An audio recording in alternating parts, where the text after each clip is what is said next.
प्रगतिशील यथार्थवादी कवि अरुण कमल के मुख्य रचनाएं हैं अपनी केवल धार, सबूत, नए इलाके में, पुत्री में संसार, मैं वो शंख महाशंख और योगफल।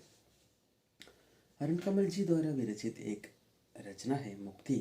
इसमें अध्यापकों की जिंदगी के बारे में हमें बता रहे हैं। कवि ने अपने बच्चे को पढ़ाते वक्त आज मारा। मार मिलने पर हमें मालूम है ज़रूर मार मिलने वाले के आंखों से आंसू निकलेंगे, लेकिन यहाँ बच्चे हिला भी नहीं, उनके आंखों से उसके आंखों से आंसू नहीं आई। इसके बदले कवि के आंखों से आंसू निकलते हैं। ठंडे मन से सोचने पर कवि को लगता है दोष बच्चे का नहीं कवि का ही है, क्योंकि बच्चा क्या कर रहा है, क्या पढ़ता है, उसके बारे में कवि को कोई पता नहीं है।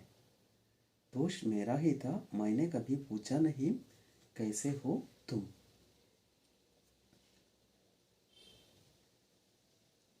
सोचो मैं कितना दुखी था, हृदय ने बांटे थे धमनियों में जो रक्त, आज वही रक्त घोंटते थे हृदय।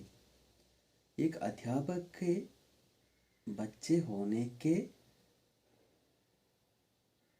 बाद भी अपने बच्चे कुछ भी नहीं जानते, ये अध्यापक यानी कवि को बहुत दुख देते हैं।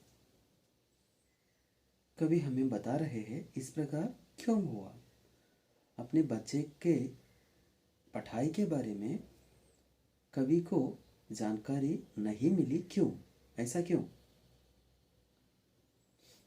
जब घर से निकलता तुम सोए होते, जब लौटता तुम सोए होते। इस उसके बेटियों को ट्यूशन पढ़ाने के लिए सेवानिवृत्त होने पर भी अध्यापक को हमेशा व्यस्त रहना पड़ता है। इसलिए सूरज निकलने के पहले ही घर से निकलता है और सूरज डूबने के बाद बहुत रात तक वापस घर आते हैं। दोनों अवसरों पर बाप और बेटे का मिलन होता ही नहीं। दूसरे शब्दों में बच्चा सोया हुआ होगा।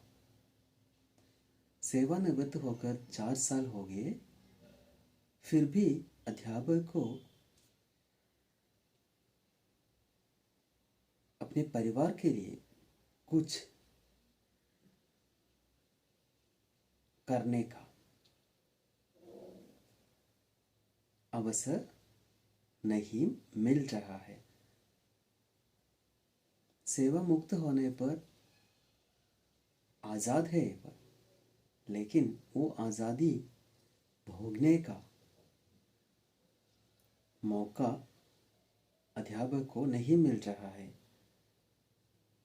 जब स्कूल में पढ़ाता था, अध्यापक के चारों ओर बच्चे, ढेर सारे बच्चे थे, सूर्यमुखी फूलों सी ढेर सारे बच्चे उनके चारों ओर थे, और वे सब अच्छे से अच्छे नौकरी में अभी पहुंच चुके हैं, अच्छी तरह जीवन चला रहा है। लेकिन अध्यापक का जिंदगी तो पहले का जैसा ही है।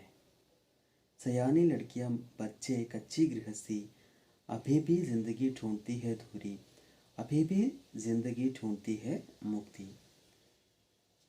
अध्यापक यानी कवि पूछ रहे हैं कहाँ अवकाश, कहाँ समाप्ति, अभी ही तो शुरू हुई जिंदगी, अभी ही तो चरखे में डाली है पूनी।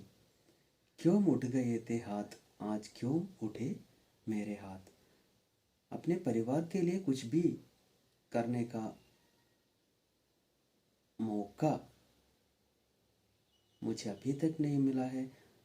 अपने परिवार के लिए कुछ भी मैंने अभी तक नहीं किया है। मेरे परिवार वालों को खुशी से जीने का कुछ भी देने के लिए मैं असमर्थ ही रहा। इस तरह काम करने वाले मैं आज क्यों अपने बेटे को मारा। यह कवि ये सूचित करना चाहता है, अध्यापक अपने कर्तव्य को अग्रिम स्थान दे रहा है, इसलिए अपने परिवार को वह कभी भूल जाते हैं। फिर भी अध्यापक को उसके वो काम के हिसाब में तनख्वाह मिलता है, यह सवाल यहाँ उठा रहा है। इसलिए सेवानिवृत्त अध्यापक को अपना जीवन असफल महसूस हो रहा है।